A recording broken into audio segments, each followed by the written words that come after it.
In East Brayton, police patrols often blurred the line between protection and intimidation. When two officers stormed 13-year-old Amira Jackson's yard, they saw only a powerless black girl and her German shepherd. Their aggression quickly escalated. Shouts turned to threats. Then a single shot rang out, leaving Shadow dead on the grass. But with one trembling phone call, Amira sets something unstoppable in motion. The cops have no idea her father is the mayor, nor that his arrival will turn their reckless act into a citywide outcry. Justice demands to be heard. Before we go any further, comment where in the world you are watching from and make sure to subscribe, because tomorrow's story is one you don't want to miss. The summer sun hung low in the sky, painting East Brayton's streets in warm golden light. 13-year-old Amira Jackson stood in her front yard, her braids swaying as she tossed a bright red ball for Shadow. The German shepherd's tail wagged with excitement as he chased after it, his paws thumping against the freshly cut grass. "Good boy, Shadow," Amira called out, her voice filled with love. Shadow bounded back, dropping the ball at her feet and looking up with devoted brown eyes. She reached down to scratch behind his ears, and he leaned into her touch. The peaceful moment shattered as police sirens wailed in the distance. Shadow's ears perked up, but he stayed close to Amira, who didn't think much of it at first. This was normal in East Brayton. Police cars often patrolled their historically black neighborhood, but this time was different. Two police cruisers screeched to a halt in front of their house, tires squealing against the pavement. Officer Mark Danley jumped out first, his hand already on his gun holster. His partner followed, both approaching with aggressive stances. "Get that dog under control," Danley shouted, his face twisted with unnecessary anger. "Now!" Amira's heart started racing. Shadow wasn't doing anything wrong. He was just standing beside her, confused by the sudden commotion. "He's not doing anything," she said, her voice shaking. "We're just playing fetch. I said control that animal." Danley took 3 quick steps forward, drawing his weapon. Shadow moved slightly in front of Amira, not aggressive but protective, sensing her fear. Mrs. Thompson, their elderly neighbor, stepped onto her porch. "What's going on here?" she called out, her phone already recording. Other neighbors began emerging from their homes, drawn by the shouting. "Step away from the dog," Danley's partner yelled, but his voice lacked the same hatred as Danley's. "We got a call about a dangerous animal." Amira's hands trembled as she gripped Shadow's collar, more to reassure herself than to control him. "He's not dangerous. He's my dog. We live here." She could feel Shadow's steady heartbeat against her leg, his presence usually comforting, but now filling her with dread as she watched Danley's finger tighten on the trigger. "Please," she begged, tears forming in her eyes. "He's not doing anything wrong." More phones appeared in windows and doorways, recording the scene. The evening air grew thick with tension as neighbors called out in protest. "Leave them alone! The dog isn't doing anything." But Danley's face only grew harder, his prejudice visible in every line of his expression. Shadow shifted his weight, still protecting Amira, and that was all the excuse Danley needed. The gunshot cracked through the air like thunder. Shadow yelped, a sound that would haunt Amira's dreams forever. His body jerked, and warm blood sprayed across Amira's legs as he collapsed. "Shadow!" Amira's scream tore through the neighborhood, raw with horror and disbelief. She dropped to her knees beside him, her hands hovering over his body, afraid to touch and make it real. Shadow's eyes, still full of love and confusion, met hers one last time. His tail gave a final weak wag, and then he was gone. "No, no, no," Amira sobbed, finally touching his fur, still warm. "Shadow, please." The neighborhood erupted in chaos.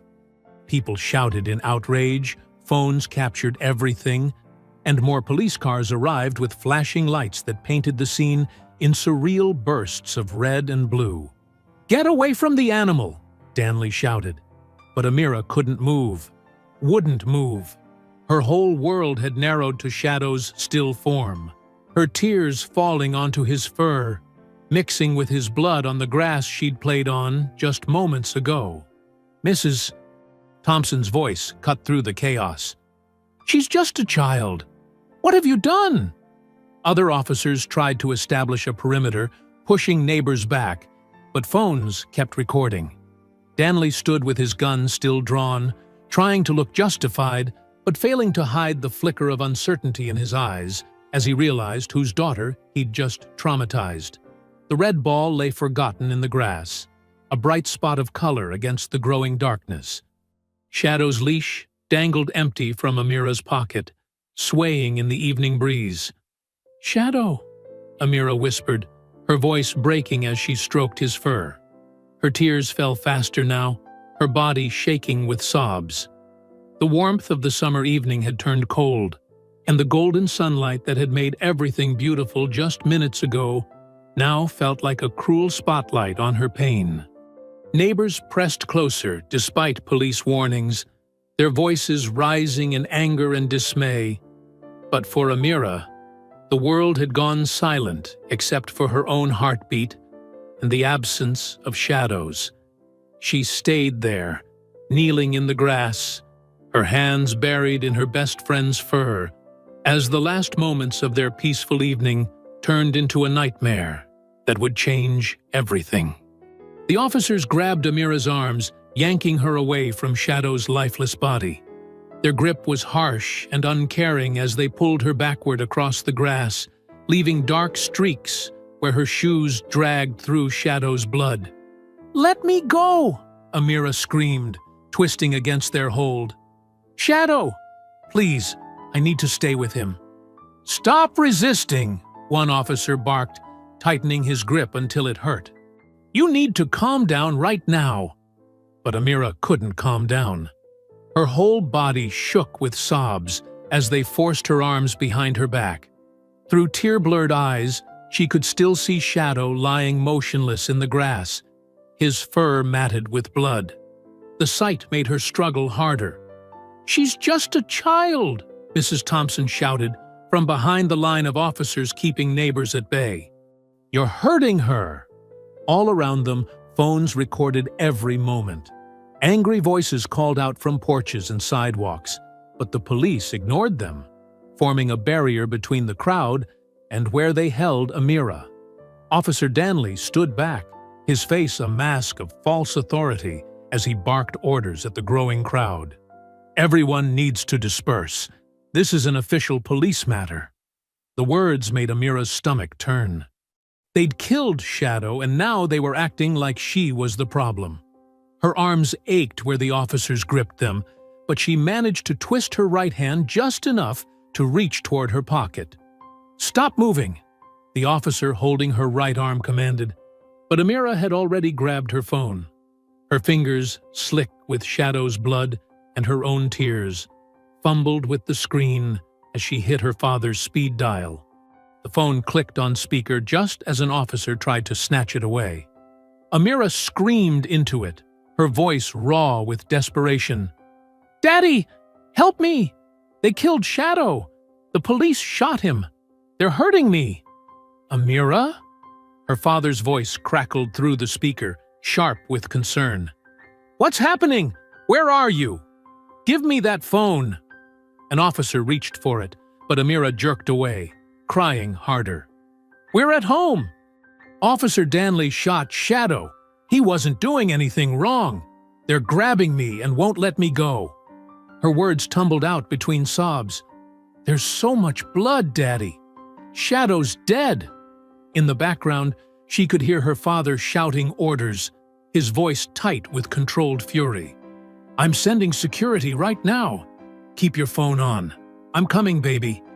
Don't let them take your phone." The officers' grips loosened slightly at the mention of security, but they didn't let go. Uncertainty flickered across their faces as they looked at each other, then at Officer Danley. who had gone pale. Within minutes, black SUVs with city government plates squealed to a halt in front of the house. Professional security teams in suits poured out, followed by news vans and camera crews who had been monitoring the mayor's security channel. "Step back from the girl!" the head of security commanded, his voice carrying authority that made the officers hesitate. "Mayor's daughter! Stand down now!"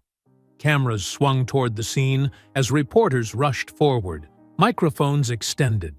The evening news helicopter appeared overhead, its spotlight cutting through the growing darkness. What's happening here? Why was force used against a minor? Who gave the order to shoot the dog? The questions came rapid fire as more media arrived. Officer Danley started backing toward his cruiser, but cameras followed his every move. Other officers shifted nervously, their earlier confidence evaporating under the media spotlight. Then another vehicle arrived, the mayor's official car. Elijah Jackson stepped out, his tall frame radiating controlled anger as he strode toward the scene. "I am Mayor Elijah Jackson," he announced, his voice carrying across the now silent yard. "And that is my daughter you're manhandling." The officers holding Amira immediately let go, stepping back as if burned. She stumbled forward, and her father caught her in his arms, pulling her close against his chest. His suit jacket absorbed her tears as she clung to him, her whole body trembling. "Daddy!" she choked out. "They killed him! They killed Shadow!" "I know, baby. I know." He stroked her hair gently, then looked up at the officers with steel in his eyes. Cameras pressed closer, capturing every word as he spoke. "What happened here today is unacceptable. My daughter was playing in her own yard with her dog. There will be consequences." Officer Danley tried to speak up. "Sir, we received a call about a dangerous—" "Save it for the investigation." Mayor Jackson cut him off, his voice sharp enough to make the officer flinch. He turned to face the cameras directly, keeping one arm protectively around Amira. "To everyone watching, I make this promise, not just as a father, but as your mayor. What happened here today will not be swept under the rug. There will be accountability. There will be justice." The police officers retreated to their cruisers, unable to maintain their earlier bravado as cameras followed their every move. Amira stayed pressed against her father's side, his presence finally helping her breathing steady, even as tears continued to fall. Morning sunlight streamed through the kitchen windows, but it brought no warmth to the Jackson household. Amira sat at the breakfast table, pushing scrambled eggs around her plate without eating. The chair where Shadow usually lay at her feet felt painfully empty. Mayor Jackson watched his daughter from across the table, his coffee growing cold in his hands. Dark circles under his eyes revealed a sleepless night spent making calls and dealing with the aftermath. The morning news played quietly on the kitchen TV, showing clips from last night on repeat. "You need to try to eat something, sweetheart," he said gently. Amira set her fork down, her hand trembling slightly. "I keep seeing it happen," she whispered. "Every time I close my eyes, I see Officer Danley pointing his gun at Shadow. He didn't even warn us. Shadow was just standing there." Mayor Jackson reached across the table and took her hand. "I know, baby. What they did was wrong. So wrong." "His collar is still in the grass," Amira said, her voice breaking. "With his tags. I can see it from my window, but I can't go out there yet." "I'll have someone get it for you," her father promised, squeezing her hand. His phone buzzed again. It hadn't stopped since last night, but he ignored it. "The police are lying about what happened," Amira said suddenly, looking up with red-rimmed eyes. "I saw their statement on the news. They're saying Shadow was aggressive, that he lunged at Officer Danley. That's not true. Shadow was just standing beside me. He wasn't even barking." Mayor Jackson's jaw tightened. "I know. That's why I've demanded all body camera and dash cam footage from every officer present. The truth will be in those videos. As if on cue, his phone rang again. This time he checked the screen and answered immediately, putting it on speaker. Chief Hollins, I've been waiting for your call. Mayor Jackson. The police chief's voice was carefully neutral. I'm calling about your request for footage from last night's incident. Don't call it an incident, Amira burst out. Call it what it was, murder. Mayor Jackson held up a hand to quiet her, though pride flickered in his eyes at her fierce words. Go ahead, Chief. There seems to be a technical issue, Chief Hollins continued smoothly. Officer Danley's body camera apparently malfunctioned during the encounter, and the dash cam from the primary responding vehicle, well, the file appears to be corrupted. Corrupted? Mayor Jackson's voice was dangerously quiet. And exactly how did both cameras fail at the exact same moment? These things happen, Mayor. Equipment failures are not uncommon. Don't insult my intelligence, Robert. Mayor Jackson cut him off. I want all footage from every officer on scene. Every angle, every second. Of course, Chief Hollins replied. But I should mention, we've received several complaints about that dog's aggressive behavior in the past. Multiple neighbors have reported feeling threatened. That's a lie, Amira shouted, jumping to her feet. Shadow never hurt anyone. Everyone in the neighborhood loved him. Young lady, Chief Hollins' tone grew stern, I understand you're upset, but the facts show... The facts? Mayor Jackson's voice rose. The facts are that your officer shot a family pet in front of a child without provocation. The facts are that dozens of witnesses and cell phone videos show exactly what happened. And now you're telling me the official police footage has mysteriously vanished? Mayor, I would advise you to consider the broader implications here. The department's reputation. The department's reputation? Mayor Jackson stood up, pacing the kitchen. Your officer killed my daughter's dog in our front yard, and you're worried about reputation. Sir, these situations are complex. Perhaps we could discuss this privately. Find a way to handle this that benefits everyone.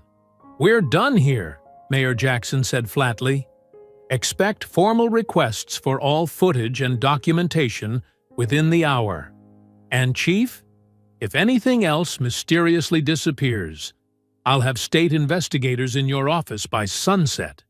He hung up, his hand clenching around the phone. Amira watched him, tears sliding down her cheeks.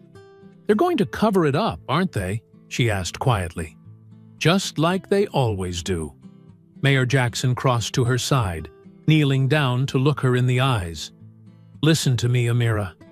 They're trying to hide the truth, yes.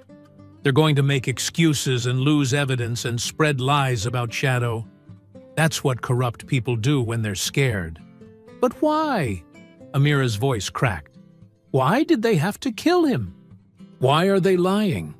Because some people abuse their power, he said softly. They think their badge gives them the right to hurt others without consequences. They're used to getting away with it. It's not fair, Amira whispered. No, it's not, her father agreed. He took both her hands in his. But I promise you this. We will not let them bury the truth. We have the videos from the neighbors. We have witnesses. Most importantly, we have you. Your voice, your strength, your truth. And I will not rest until everyone knows what really happened to Shadow. At Brayton Middle School, Amira stood in the crowded cafeteria during lunch period, her voice shaking but determined as she addressed her classmates. Dozens of students gathered around her table, many holding handmade posters with Shadow's picture. The vigil will be tonight at sunset, she explained, handing out small electric candles. We'll meet on the football field. It's not just for Shadow. It's for every pet, every family that's been hurt by police violence in our neighborhood. Her best friend Maria helped distribute flyers showing Shadow's smiling face. Everyone loved Shadow, Maria told the group. He used to wait with us at the bus stop every morning, remember? Students nodded, sharing their own memories. He let me pet him when I was scared on the first day of school. A sixth grader added quietly. My mom saw the whole thing, another student said. She recorded it on her phone. Officer Danley didn't even give a warning. The cafeteria buzzed with angry whispers and plans for the vigil. Some students were already wearing black ribbons Amira had made, but not everyone supported her. At a far table, she noticed a group of students watching with disapproving faces, including the daughter of another police officer. The lunch bell rang, but before Amira could gather her things, Vice Principal Matthews appeared at her table. His face was stern. Miss Jackson, come with me, he ordered. Now. In his office, Amira found herself facing not just the vice principal, but also the principal, Dr. Carter, and the school resource officer. Her heart pounded, but she sat up straight, just like her father always did at difficult meetings. This unauthorized gathering needs to stop immediately, Dr. Carter said, shuffling through the vigil flyers. You're creating a hostile environment and disrupting school operations. It's just a peaceful vigil, Amira protested. We have a right to gather and remember Shadow. You're inciting division, Vice Principal Matthews cut in, turning students against law enforcement, spreading anti-police sentiment. I'm spreading the truth, Amira's voice rose. Officer Danley killed my dog for no reason. There's video evidence. That's enough, Doctor. Carter slapped her hand on the desk. This is exactly the kind of inflammatory rhetoric we're talking about. You're suspended. Effective immediately. What? Amira stood up, shocked. You can't suspend me for organizing a memorial. We can, and we are, Dr. Carter said firmly. 3 days suspension for disrupting school operations and creating a hostile environment. Officer Brooks will escort you to clean out your locker. Across town at City Hall, Mayor Jackson sat in his office, facing down 3 angry city council members. Councilman Richards paced in front of his desk. This has to end, Elijah, Richards insisted. The police union is threatening action. Donors are pulling support. You're going to destroy everything we've built. Everything we've built? Mayor Jackson repeated quietly. You mean the system that lets officers shoot family pets without consequences? Councilwoman Martinez leaned forward. Be reasonable. It was unfortunate, yes, but pushing this issue is political suicide. Think about your re-election. Think about your daughter's future, Councilman Peters added. You really want her labeled as the girl who started a war with the police department? Over a dog? Mayor Jackson's phone buzzed. A text from Amira. They suspended me. Can you come get me? He stood up slowly, his hands flat on his desk. Get out. Excuse me? Richards stopped pacing. Get out of my office. Mayor Jackson's voice was steel. All of you. And let me be very clear.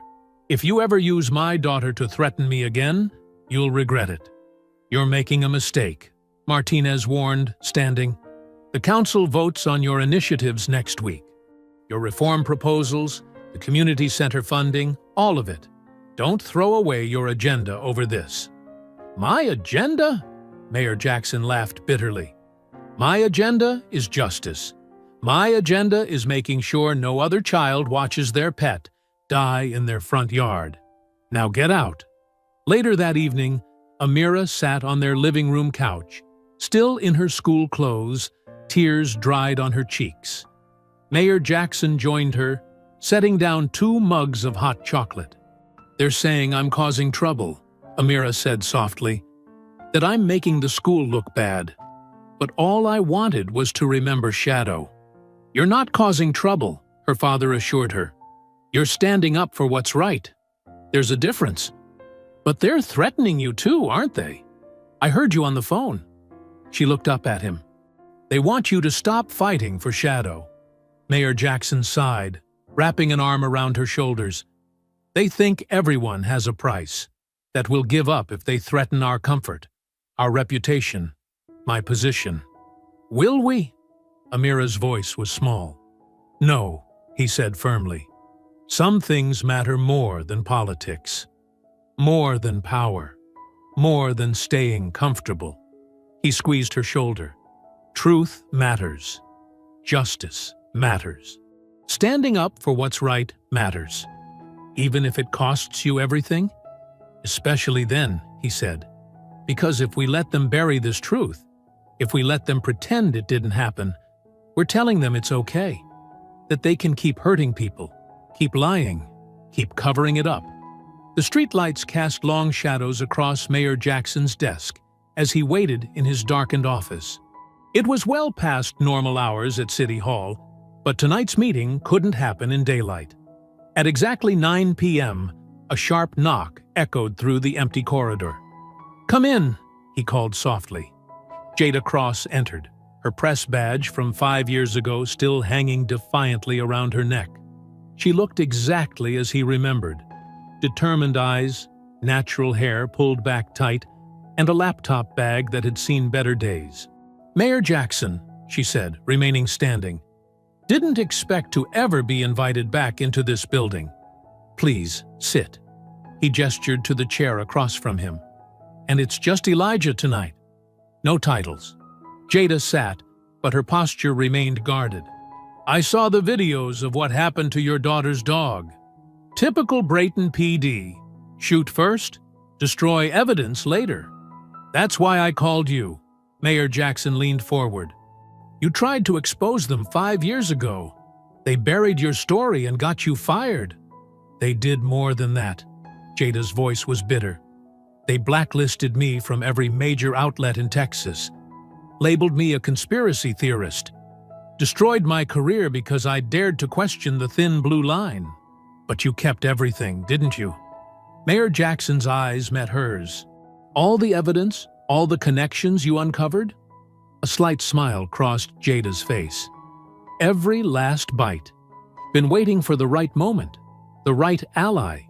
She opened her laptop. "Officer Danley?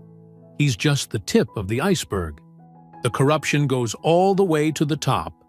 For the next hour, Jada showed him files, photos, and documents.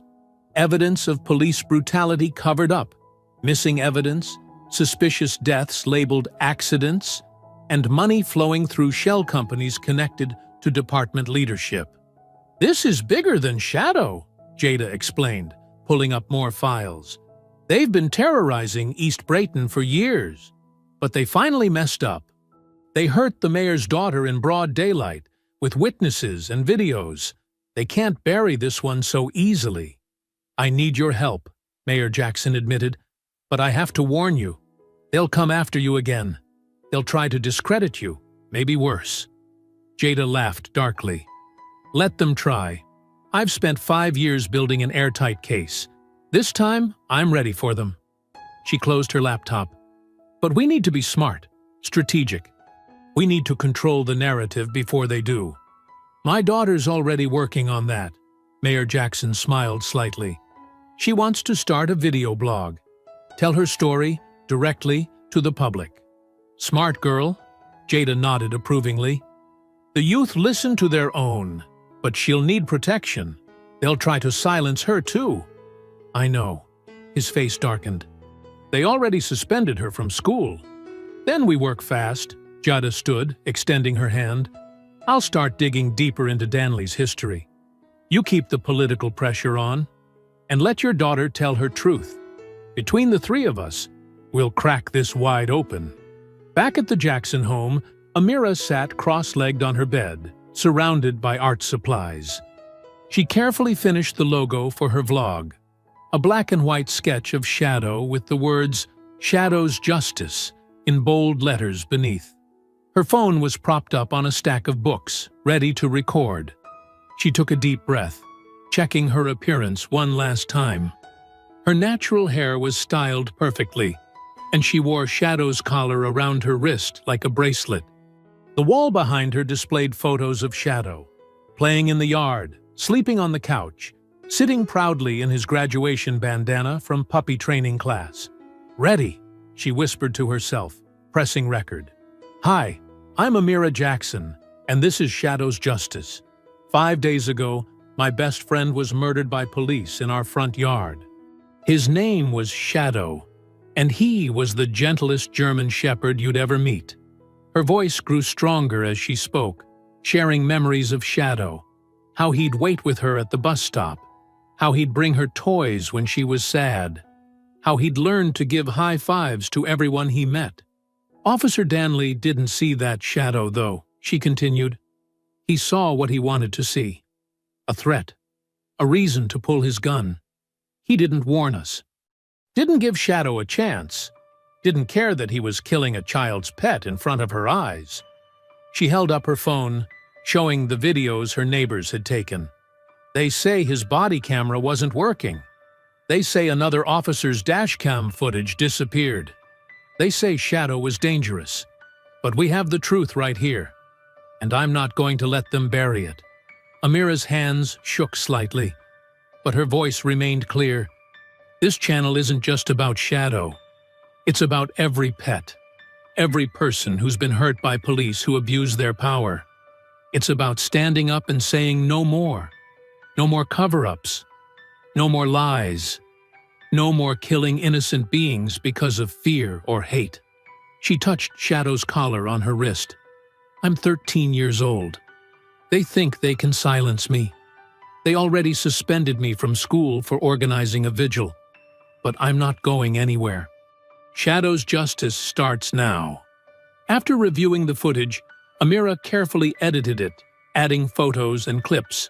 Her finger hovered over the post button as midnight approached. Fear and determination battled in her chest. Finally, she pressed down firmly, watching as her first video uploaded to the world. Sunlight streamed through Amira's window as her phone buzzed non-stop. She grabbed it, still groggy from staying up late posting her video. Her eyes widened at the notification count. "Dad!" she called out, running downstairs in her pajamas. "Dad, look at this!" Mayor Jackson was already at the kitchen table, coffee in one hand, tablet in the other. "I see it, baby. Your video hit a nerve." The numbers were staggering. Over 100,000 views overnight. Thousands of comments. Shadow's justice was trending locally on social media. People were sharing their own stories of police encounters, posting photos of their pets, demanding answers from the Brayton Police Department. "Listen to this comment," Amira read from her phone. "My brother's dog was shot by police last year in Houston. They said he was aggressive too. Thank you for speaking up. There are hundreds like this, Dad." Mayor Jackson nodded grimly. "The police chief wants an emergency meeting. Says we're inflaming tensions in the community." "Good," Amira said firmly. "Maybe now they'll listen." Outside, news vans lined their street. Reporters called out questions as Mayor Jackson left for City Hall. He paused at his car, turning to face the cameras. "My daughter spoke her truth last night," he declared. "As her father, I'm proud of her courage. As your mayor, I promise complete transparency in this investigation. The people of Brayton deserve nothing less." Across town, Jada Cross sat in her small apartment, surrounded by stacks of files and multiple computer screens. She hadn't slept, fueled by coffee and determination. Officer Danley's personnel file was a maze of redactions and missing documents, but Jada had spent years building contacts inside the department. Her phone buzzed, a text from a clerk in records. "Check incident report. Under Tootie 847, June 2019. Similar dog shooting, East Brayton. Footage lost, then too." Jada's fingers flew across her keyboard. The incident had been buried, the complaint marked unsubstantiated, like so many others. But the victim's description matched Danley's pattern perfectly. Her doorbell rang. A manila envelope sat on her welcome mat. No sender listed. Inside were copies of 9 internal affairs complaints against Danley, all mysteriously resolved with no disciplinary action. Excessive force, racial profiling, evidence tampering. "Got you," Jada whispered, scanning the documents. By midday, Brayton was a city divided. Blue Lives Matter supporters gathered outside police headquarters, waving flags and demanding Mayor Jackson's resignation. Across town, a larger crowd assembled in East Brayton, carrying signs with Shadow's photo and chanting, "No justice, no peace." Amira posted a second video addressing the growing tension. "This isn't about taking sides," she explained. "This is about right and wrong, about truth and lies, about power and how it's used. Shadow didn't see color. He loved everyone. We should learn from him." The video quickly surpassed her first one. National news outlets picked up the story. Justice for Shadow trended nationwide. Mayor Jackson faced the city council, standing firm despite their demands to control the situation. "My daughter has a constitutional right to speak," he reminded them. "And I have a duty to investigate serious allegations of misconduct in our police department." "You're committing political suicide," Councilman Weber warned. "The police union will bury you." "Then I'll be buried standing up for what's right," Mayor Jackson replied. Back in her makeshift office, Jada followed a trail of financial records. Officer Danley's name kept connecting to suspicious overtime payments, all approved by the same superior. The pattern stretched back years, involving multiple officers. She cross-referenced the dates with incident reports. Every time a complaint was filed against Danley, large overtime payments followed. Money to stay quiet. Money to make evidence disappear. As evening fell, Jada discovered something that made her breath catch. Danley's personnel file had been altered recently, just hours after Shadow's shooting. Someone high up in the department had accessed and modified records. She traced the digital signature. It led straight to internal affairs and higher. Her hands shaking with excitement, Jada dialed Mayor Jackson's private number. "Mayor," she said when he answered, "I've got it. The whole corrupt system, how they cover up complaints, who's involved, where the money goes, everything. Are you sure?" His voice was tense. "We need this to be airtight." "Trust me," Jada replied, looking at her screens full of evidence. "By morning, I'll have enough to shake this department to its foundation. They won't be able to bury this one." The sun hadn't risen when Jada's phone buzzed at 5:47 a.m. An unknown number. She almost ignored it, but something made her answer. "Ms. Cross?" The male voice was barely above a whisper. "This is Officer Luis Mendez from Brayton PD. I have something you need to see." Jada sat up straight in her chair, instantly alert. "I'm listening." "Not over the phone. Can we meet? Somewhere public but quiet?" His voice trembled slightly. "I've been following your work. The stories about Shadow, they're not telling the truth." "Cooper Park," Jada suggested. "By the East Fountain. 6:30? I'll be there." "Please, come alone." The early morning air was crisp as Jada walked through Cooper Park. Few people were around, just a couple of joggers and an elderly man walking his dog. She spotted Officer Mendez easily, sitting on a bench in civilian clothes, hands clasped tightly in his lap. "Thank you for coming," he said as she sat beside him. His eyes darted around nervously. "What I'm about to show you, it could cost me everything." "I protect my sources," Jada assured him. "Always have." Luis pulled out a small USB drive. "I keep personal backups of all my body cam footage. Department policy says we're not supposed to, but after seeing things..." He swallowed hard. "I was there that day, Ms. Cross. When Shadow was killed, my camera caught everything." Jada's heart raced as she took the drive. The department claimed all footage was lost. "They lie." Luis's voice hardened. "They've been lying for years. That footage shows exactly what happened. Shadow never attacked anyone. Danley..." He looked down. "Danley was laughing afterward.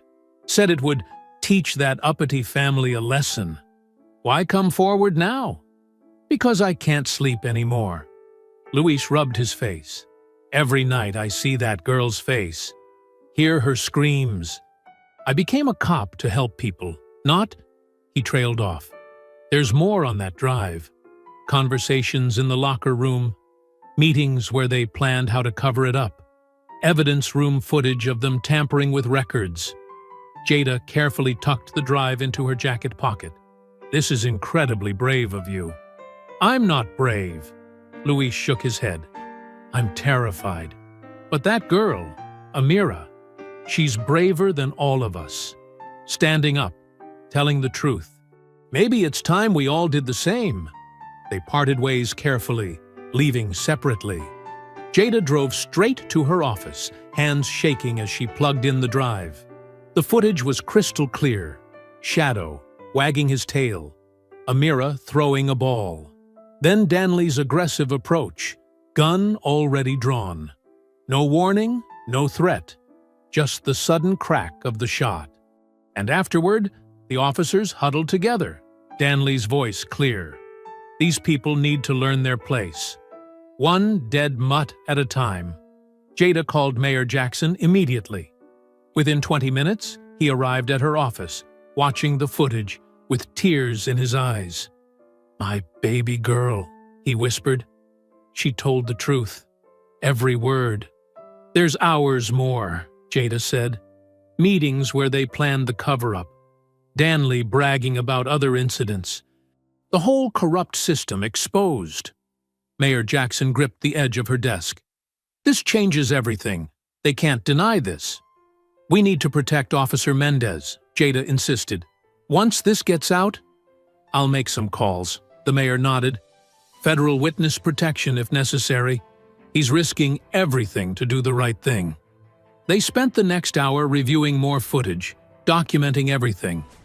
Evidence that would shake the department to its core. Justice for Shadow, for Amira, for every victim of police corruption in Brayton. Across town, Luis Mendez pulled into his driveway, exhausted but somehow lighter. For the first time in weeks, he felt clean. The truth was out. Whatever happened next, he'd done the right thing. He didn't notice the unmarked police car parked 3 houses down or the 2 officers inside watching his every move through binoculars. He didn't see them take photos as he entered his house or hear them radio back to headquarters. Target is home, proceeding as discussed. Luis made coffee, checked his email, tried to act normal, but his hands wouldn't stop shaking. He kept thinking about the footage, about Amira's courage, about years of silence finally broken.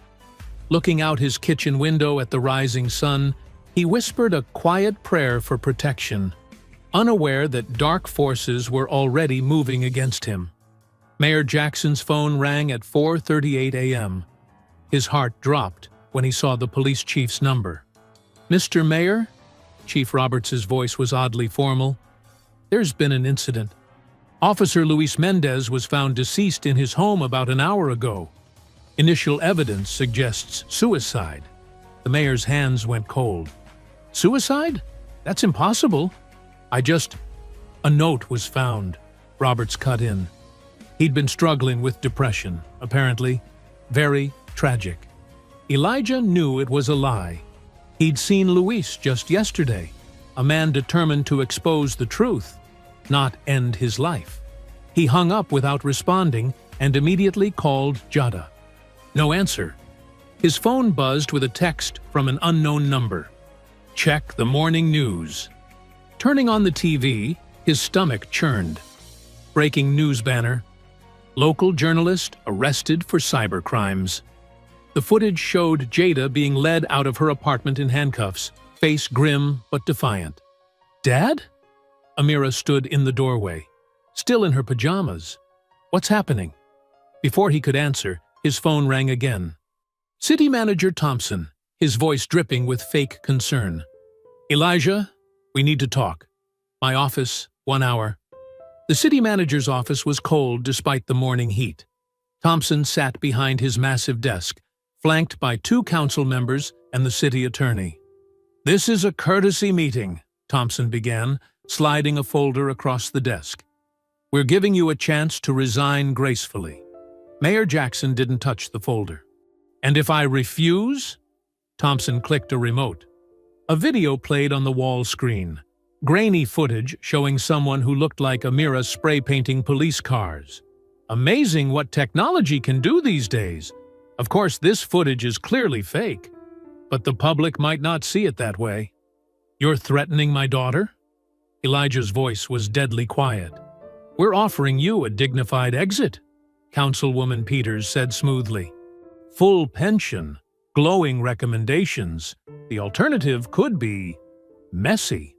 Where's the real footage? Elijah demanded. The evidence Officer Mendez provided? Thompson spread his hands innocently. What footage? Our IT department has no record of any unauthorized backups. And now, sadly, we can't ask Officer Mendez about these allegations. You killed him. The words hung in the air. That's a serious accusation, Mr. Mayor, the city attorney warned. Officer Mendez's death was clearly self-inflicted. The medical examiner's report will confirm it. You have 24 hours to announce your resignation, Thompson said. Cite personal reasons, health concerns, whatever you prefer. After that, he gestured at the fake video still frozen on the screen. Elijah stood slowly. You know what your mistake is? You think because you have power, you have control. But there's something stronger than power. He walked to the door. The truth.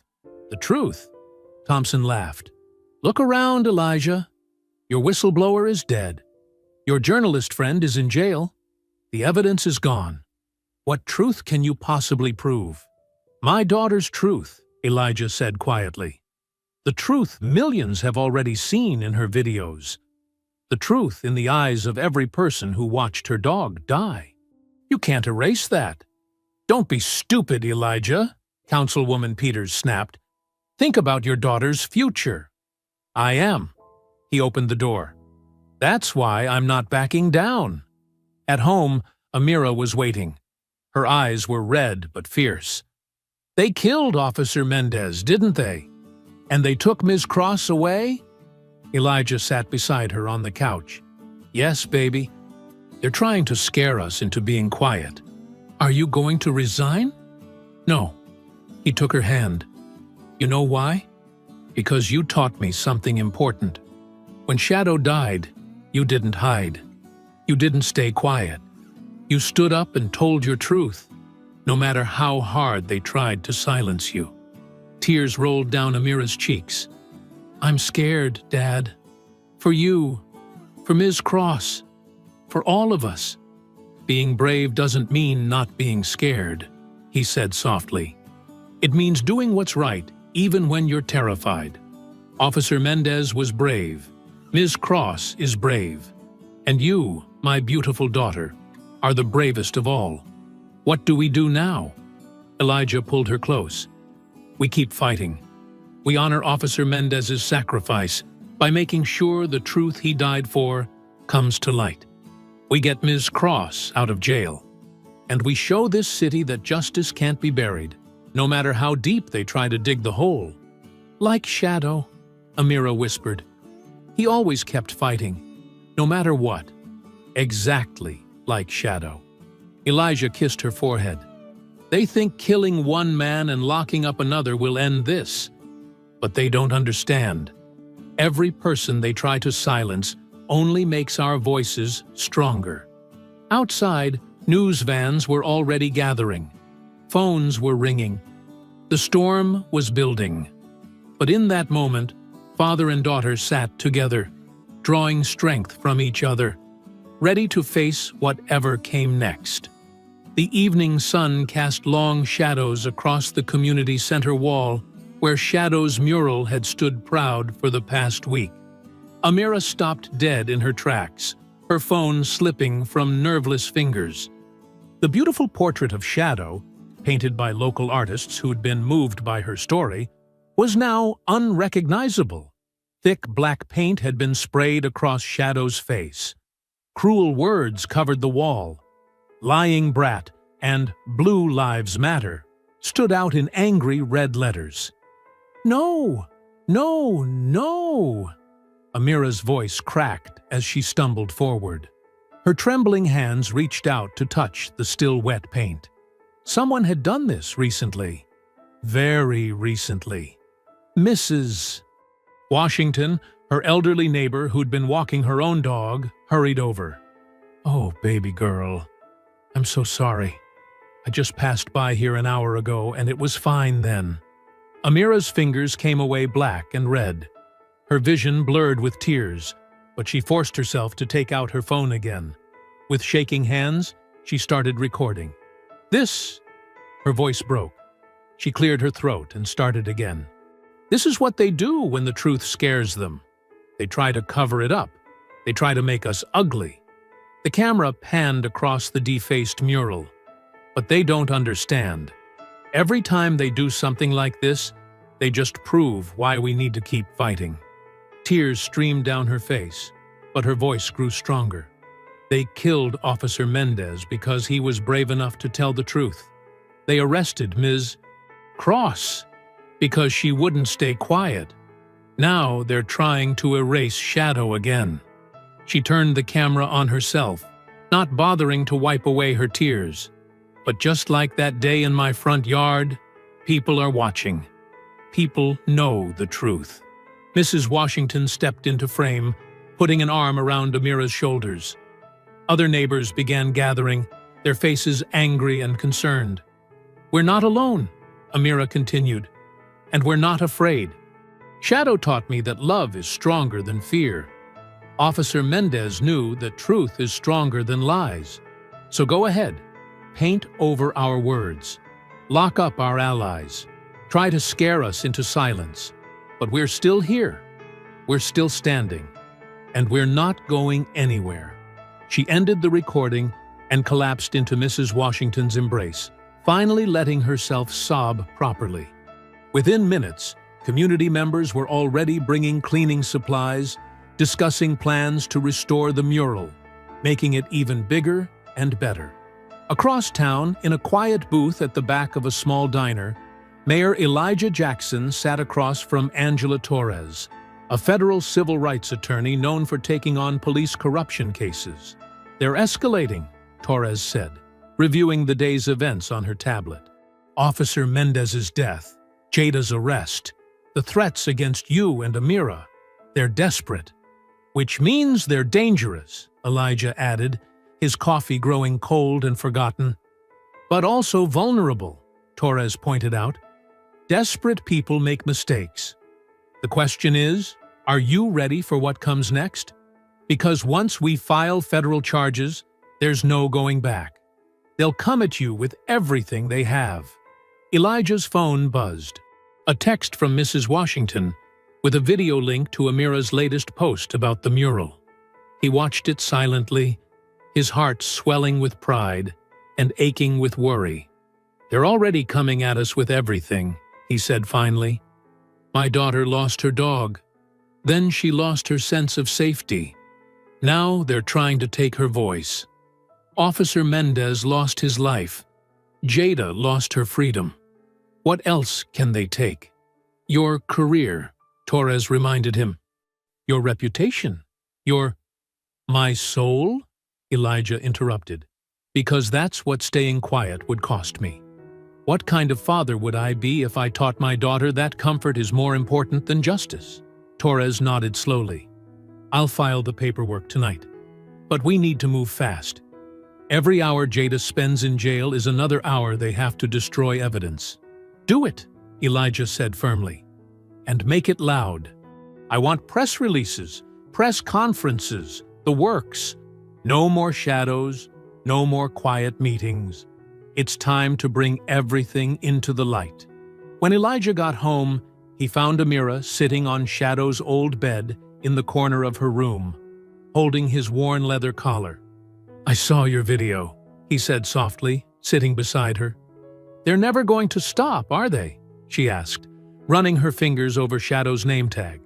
"Not on their own," Elijah admitted. "But that's why we don't stop either." He picked up Shadow's favorite tennis ball from the bed. "You know what I remember most about Shadow? how he never gave up during fetch. No matter how far I threw the ball, no matter how tired he was, he always brought it back. Because he was loyal, Amira said quietly. Because he was determined, Elijah corrected.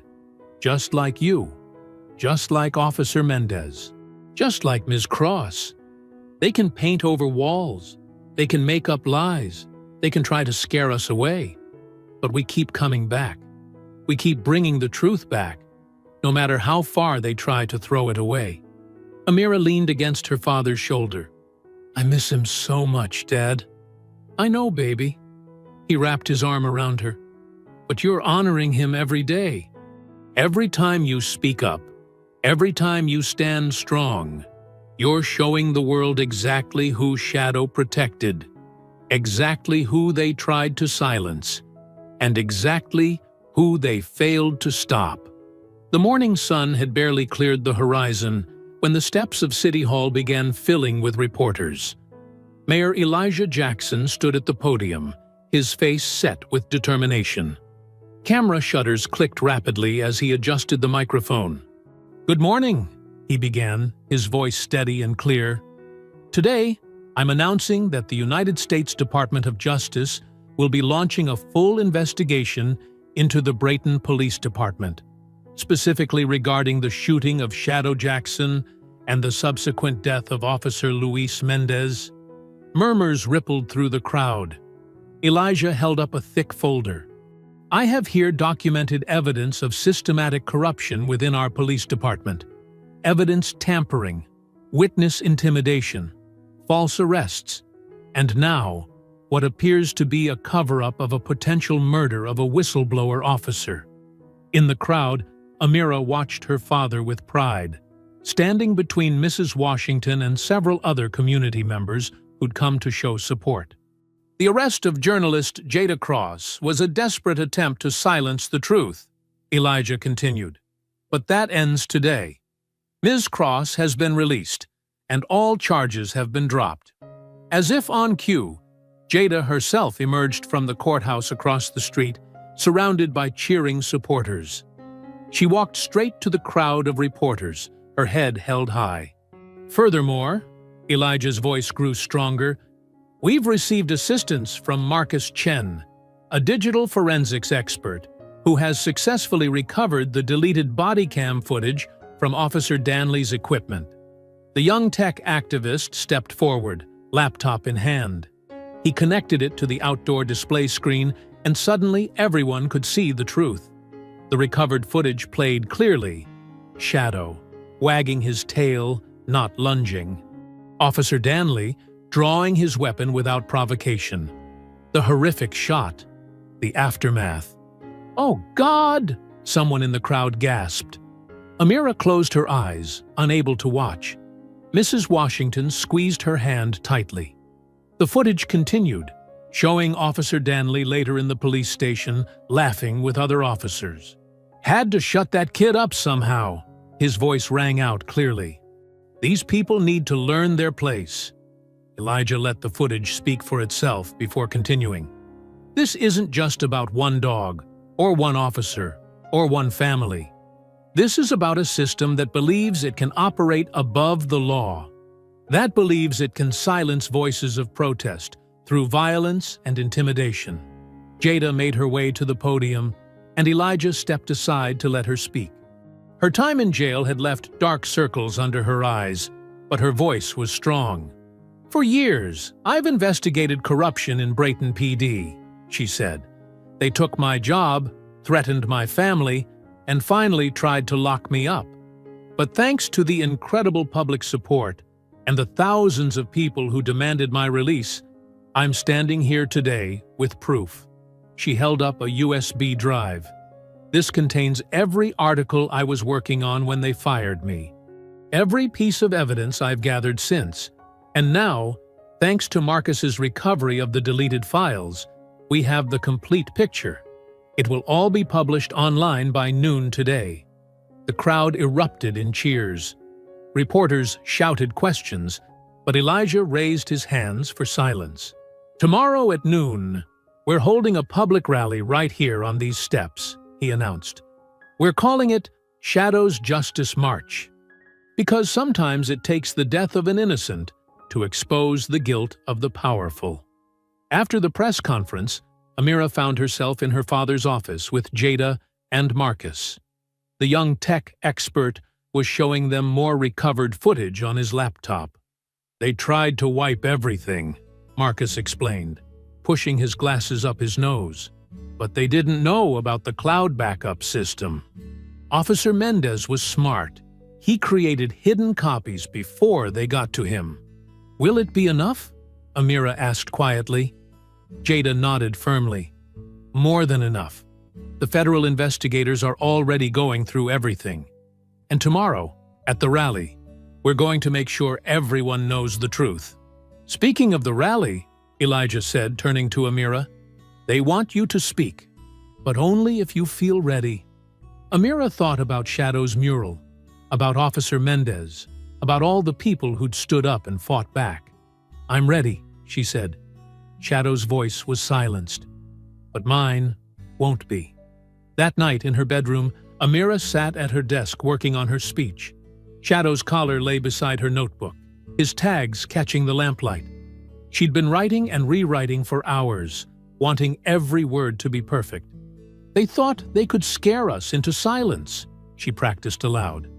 "But they didn't understand that every act of intimidation only made us stronger. Every threat only proved why we needed to speak louder." She glanced at Shadow's photo on her wall, remembering his brave heart and loyal spirit. The words flowed easier then, filling page after page with truth and determination.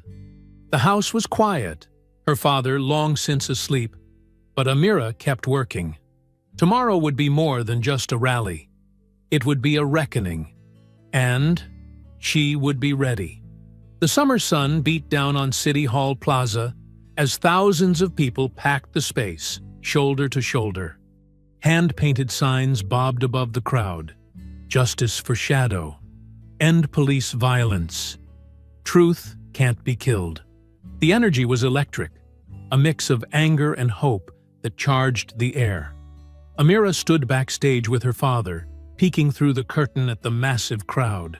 Her heart pounded against her ribs. "There are so many people," she whispered. Elijah squeezed her shoulder. "They're all here because of you, baby girl. Because you refuse to stay quiet." On the temporary stage, massive screens had been set up. Jada Cross stood at the podium, her press badge gleaming in the sunlight. She looked different today, confident, vindicated, powerful. "For years," Jada's voice boomed through the speakers, "I've investigated corruption in the Brayton Police Department. Today, thanks to the courage of Officer Luis Mendez, who paid the ultimate price for his honesty, we can finally show you the truth." The screens flickered to life. The crowd fell silent as the recovered body cam footage began to play. The crystal-clear video showed that summer evening from Officer Danley's perspective. Shadow, tail wagging, clearly no threat. Amira's young face, confused and scared. Then the sudden, unnecessary violence. Gasps and cries of outrage rose from the crowd. But Jada wasn't finished. The footage continued, showing Danley later at the station, laughing with other officers about the shooting. His casual cruelty, his racist comments, all captured in high definition. "But this isn't just about one incident," Jada continued, changing the screens to display documents, photographs, and more video clips. "This is about decades of systematic corruption." Charts and graphs appeared, showing patterns of misconduct complaints mysteriously disappearing. Financial records revealed kickbacks and illegal overtime schemes. Internal emails exposed cover-ups ordered by police leadership. Police Chief Richardson personally ordered the destruction of evidence in 17 cases of officer misconduct, Jada announced, displaying damning emails. Judge Harrison signed off on illegal warrants to intimidate witnesses, and City Council member Peterson helped funnel department funds through fake contractors. The crowd's anger grew with each revelation. But it wasn't chaos, it was controlled fury, the kind that demands change rather than destruction. We have copies of every document, every video, every piece of evidence secured in multiple locations, Jada declared. It's all being turned over to federal investigators today. But more importantly, it's being released to the public. The truth can't be buried anymore. The chant started somewhere in the back of the crowd. "Shadows justice! Shadows justice!" It spread like wildfire until thousands of voices joined together, shaking the windows of City Hall. Amira stepped onto the stage, her father right behind her. The chanting grew louder. She approached the podium, and Jada stepped aside, giving her an encouraging nod. Taking a deep breath, Amira faced the crowd. In her hand, she held Shadow's collar. "My dog Shadow was more than just a pet," she began, her voice clear and strong despite her nerves. "He was my protector, my friend, my family. When Officer Danley killed him, he thought he was teaching me a lesson about power. But the lesson I learned was different." She held up the collar, letting it catch the sunlight. "I learned that the truth is stronger than fear, that justice is stronger than corruption, that love is stronger than hate." The crowd hung on her every word. Even the reporters had stopped taking notes, just listening. "Shadow died protecting me," Amira continued. "Officer Mendez died protecting the truth, but their sacrifices won't be in vain. Because today, we're all standing together, protecting each other, demanding change." Mayor Jackson stepped forward then, standing beside his daughter. "Today," he announced, "I'm signing an executive order creating the Civilian Oversight Board for Police Accountability. Ms. Cross has agreed to serve as its first chairperson." The crowd erupted in cheers. Jada returned to the podium, tears in her eyes, but steel in her voice. "The board will have full investigative powers," she explained. "Body camera footage will be automatically uploaded to secure servers that cannot be tampered with. Complaint investigations will be transparent and public. And most importantly, officers like Danley will never again be allowed to hide behind a badge while abusing their power." As if to punctuate her words, a commotion arose at the edge of the plaza. People turned to see Officer Danley being led away in handcuffs by federal agents, his face twisted in impotent rage. "The Department of Justice has issued multiple indictments," Jada announced, drawing attention back to the stage. "This is just the beginning of real change in Brayton." The crowd's cheers turned to chants again. "Shadows justice! Shadows justice!" Amira felt tears rolling down her cheeks. But they weren't tears of sadness anymore. Her father wrapped her in a tight embrace as the chants grew louder, filled with the promise of change and the power of truth finally revealed. Above them, on the massive screens, Shadow's happy face looked down on the crowd, a reminder of the innocent life that had sparked a movement for justice. The steps of City Hall buzzed with frantic energy as officials rushed in and out of the building, phones pressed to their ears. Inside, emergency meetings were being called, while outside, the crowd from the rally continued to celebrate. News vans lined the street, their satellite dishes reaching toward the sky like metal trees. Amira sat in her father's office, watching multiple news channels on the wall-mounted TVs. Her story, their story, was everywhere. National anchors spoke gravely about systematic corruption and abuse of power, while showing clips from the rally and the damning body cam footage. "Breaking news," a reporter announced, her voice urgent. Federal prosecutors have formally indicted Officer Mark Danley on multiple charges, including evidence tampering, civil rights violations, and conspiracy to obstruct justice. The door burst open as Jada rushed in, still riding the adrenaline from the rally. "You won't believe what's happening," she said, her eyes bright with excitement. The police chief just announced his resignation. Didn't even wait for the formal investigation, just grabbed his things and left the building. Mayor Jackson looked up from his desk, where he'd been reviewing emergency measures. "Any word from the state?" "Better than that," Jada replied, holding up her phone. The governor's office just released a statement. They're launching a comprehensive investigation into all law enforcement agencies in the county. They're calling it the Shadow Act, new guidelines for police accountability and civilian oversight. Amira felt a warmth in her chest. Shadow's name would now be associated with positive change, not just tragedy. The mayor's assistant poked her head in. "Sir, the press is assembled in the conference room. They're waiting for your statement." Elijah stood, straightening his tie. "Ready for one more fight, baby girl?" Amira nodded, standing beside her father. Together, they walked through the bustling hallways of City Hall. Staff members stopped to applaud as they passed, some with tears in their eyes. The conference room was packed wall to wall with reporters. Camera flashes erupted as Elijah and Amira entered. Mayor Jackson approached the podium, his daughter standing proudly at his side. "Today marks a new chapter for Brayton," he began, his voice strong and clear.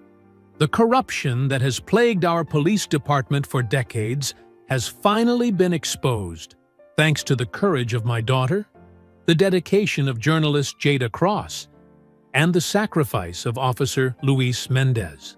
He paused, letting his words sink in. "But exposure isn't enough. We need lasting change. That's why I'm announcing the creation of the Brayton Police Reform Commission. This independent body will oversee the complete restructuring of our police department." Questions erupted from the reporters. Elijah raised his hand for silence. "The commission will implement mandatory de-escalation training, establish clear use of force guidelines, and create a public database of officer complaints. But most importantly, it will work to rebuild trust between law enforcement and our community." A reporter raised her hand.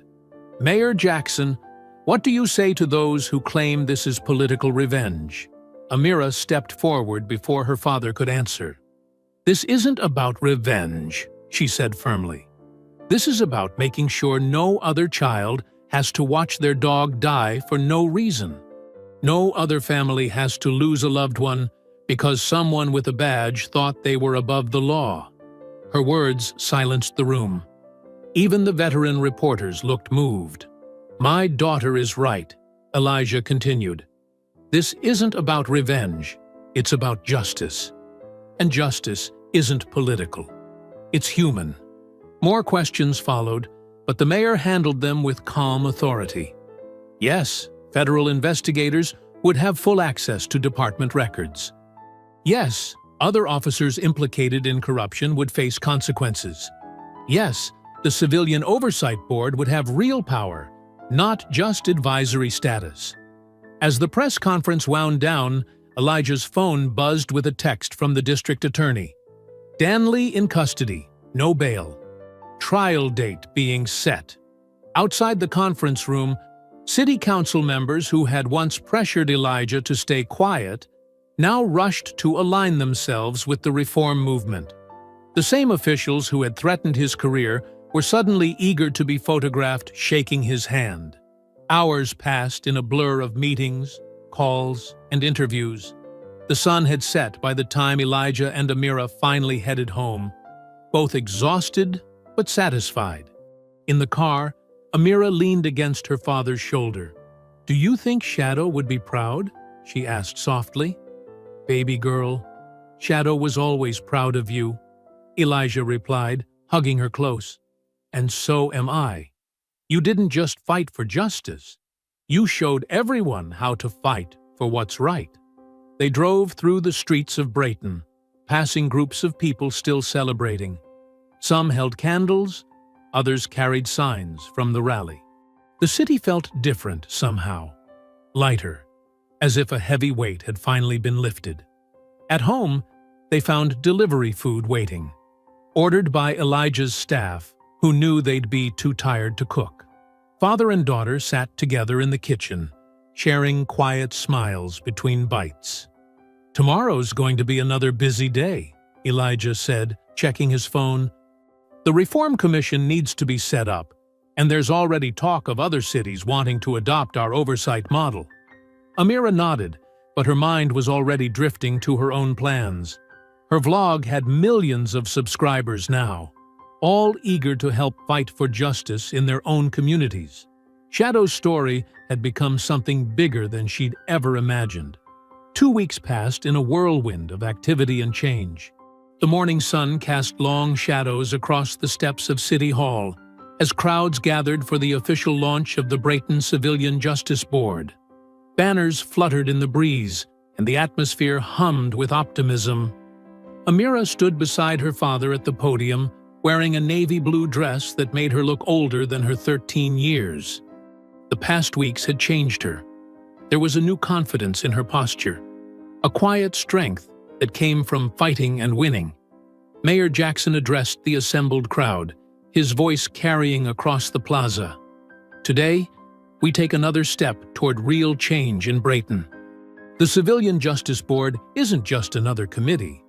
It's a promise to our community that transparency and accountability aren't just words, they're actions." He gestured to the row of chairs behind him, where Jada Cross sat alongside other community leaders. These board members represent every corner of our city. They bring different perspectives, different experiences, but they share one goal: making Brayton better for everyone. Jada stepped forward when called, her press credentials now replaced by an official board badge. "This board has real power," she announced. "We'll review police policies, investigate complaints, and ensure that what happened to Shadow never happens to anyone else's loved one again." The crowd applauded as each board member was introduced. Religious leaders, civil rights attorneys, former law enforcement officers who'd spoken out against corruption, and community activists who'd fought for change for years. Then came Amira's turn. She approached the microphone, her heart beating fast, but her voice steady. "As youth liaison to the board, I'll make sure young people's voices are heard. We're not just the future. We're the present. We see what's happening in our neighborhoods, our schools, our parks. And now we have a way to speak up and be taken seriously." The audience cheered, many holding up phones to record her words. Some wore t-shirts with Shadow's picture. Others carried signs reading, "Shadow's Justice Lives On." After the ceremony, Amira mingled with community members in the City Hall atrium. People shared their stories, thanked her for her courage, and promised to support the board's work. The division that had once split Brayton seemed to be healing. "You've started something special," Jada said, joining her by the refreshment table. "Look around. People who wouldn't even talk to each other a month ago are now working together." Amira nodded, watching as a former police officer chatted with a civil rights activist, sharing ideas for community outreach programs. "It feels different now," she said, "like people aren't afraid anymore." The board's first meeting was scheduled for that afternoon. They gathered in the newly renovated conference room, its walls adorned with artwork from local students depicting themes of justice and unity. Amira sat at the large oval table, taking notes as the board discussed initiatives for rebuilding trust between police and residents. "We need youth programs," she suggested during the discussion. "Not just sports and stuff, but real conversations between kids and officers. Let them see each other as people first." Her idea was met with enthusiasm, and soon they were planning workshops, community events, and regular forums where residents could voice concerns directly to law enforcement leadership. As the meeting concluded, Jada pulled Amira aside. "There's something waiting for you outside," she said with a mysterious smile. A surprise from the community. Curious, Amira followed Jada down to the plaza. A small crowd had gathered, including many familiar faces from the neighborhood. In the center stood Mrs. Thompson, who had recorded the first video of Shadow's shooting, holding something that made Amira's heart skip a beat. In Mrs. Thompson's arms was a German Shepherd puppy, just a few months old, with bright eyes and floppy ears that hadn't quite learned to stand up straight. "We all pitched in," Mrs. Thompson explained, tears in her eyes. "The whole neighborhood. We know he can't replace Shadow, but we thought maybe he could help heal your heart a little." The puppy squirmed eagerly as Amira approached. When Mrs. Thompson placed him in her arms, he immediately tried to lick her face, his tail wagging furiously. "He's already had all his shots and training," someone in the crowd called out. "And the vet says he's got the sweetest temperament." Amira hugged the puppy close, feeling his warm, solid weight against her chest. He reminded her of Shadow as a puppy. The same curious eyes, the same gentle spirit, but he was his own dog, with his own personality waiting to emerge. "What are you going to name him?" Mayor Jackson asked, watching his daughter with pride. Amira didn't hesitate. "Truth," she said firmly, "because that's what Shadow helped us find, and what this little guy will help us keep fighting for." The crowd murmured approvingly as Truth barked, as if agreeing with his new name. He settled comfortably in Amira's arms, already seeming to know he was home. Several days had passed since Truth joined the Jackson family. The morning sun painted the sidewalks of East Brayton in warm golden light, as Amira walked her new companion through familiar streets. Truth trotted beside her, his leash loose and relaxed, already showing the results of his training. "Morning, Amira," called Mrs. Rodriguez from her porch, watering her flowers. "How's our neighborhood's favorite watchdog doing?" "He's learning fast," Amira replied, smiling as Truth sat politely at the fence. "Want to give him a treat? He's practicing his manners." Mrs. Rodriguez produced a dog biscuit from her pocket. Many neighbors now kept them handy for Truth's daily walks. The puppy took it gently, tail wagging. "You're looking strong, girl," Mrs. Rodriguez said softly. "It does my heart good to see you walking these streets again." Amira nodded, understanding the deeper meaning. For weeks after Shadow's death, she'd avoided this route, the memories too painful. Now, with Truth beside her, she was reclaiming her neighborhood one step at a time. Back home in her room, Amira set up her vlogging equipment, the professional microphone and lighting kit that supporters had sent her after Shadow's Justice went viral. Truth settled at her feet, gnawing contentedly on his favorite chew toy.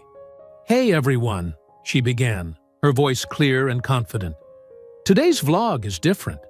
I want to talk about what these past few weeks have taught me about fighting for what's right." She paused, gathering her thoughts. The red recording light blinked steadily. "When Shadow was killed, I felt like my whole world had been destroyed. The police tried to make us feel powerless. They thought they could just shoot a 13-year-old girl's dog and get away with it, like they'd gotten away with so much before." Truth looked up at her voice, ears perking forward. Amira reached down to scratch behind his ears before continuing. "But here's what I learned. They were wrong about being powerless. Every time they tried to silence us, we got louder. When they erased videos, more people started recording. When they spread lies, we spread truth. And when they threatened us, we stood together." She held up her phone, showing the screen to her camera. "Look at these messages I get every day now. Kids from all over the country telling me how they're starting their own community watch programs. Teenagers organizing civilian review boards in their cities. People learning their rights and teaching others." The messages scrolled past, hundreds of them from places she'd never visited, each one sharing a story of inspiration and change. That's the real power of Shadow's Justice. It wasn't just about my dog, or even just about police reform. It was about learning that when we stand up together, we can make real change happen. Truth padded over to her desk, resting his chin on her knee. Amira smiled, remembering how Shadow used to do the same thing when she was upset. Some people ask me if I'm still angry about what happened. The truth is, yes, part of me will always be angry that Shadow died like that. But I've learned that anger can be fuel for change. It doesn't have to burn you up inside. You can use it to light the way forward. She gestured to the board member badge sitting on her desk. Look what we've accomplished already. The Civilian Justice Board is reviewing every police policy. Officers are getting new training. Community members are involved in decisions about public safety. And it's not just here.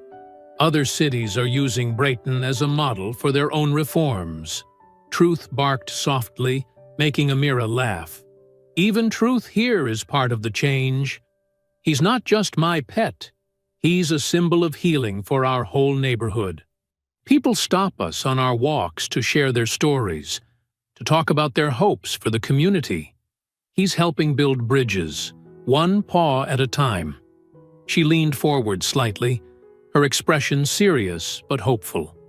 To everyone watching this who's facing their own battles for justice, don't let anyone tell you you're too young, too inexperienced, or too powerless to make a difference. Your voice matters. Your truth matters.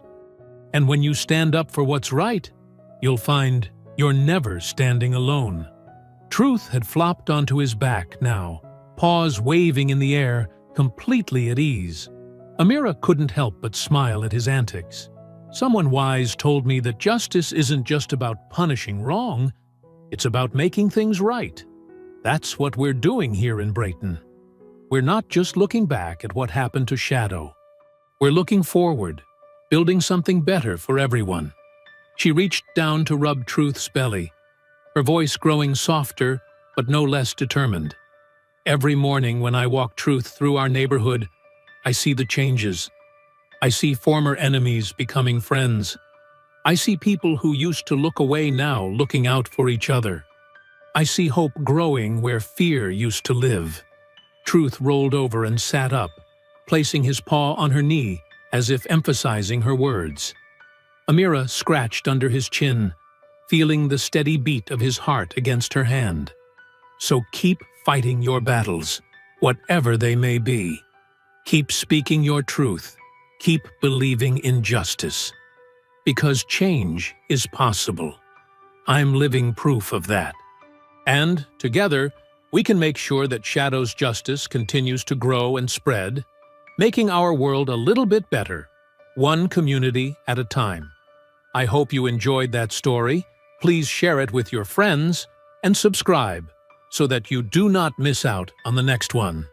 In the meantime, I have handpicked 2 stories for you that I think you will enjoy. Have a great day.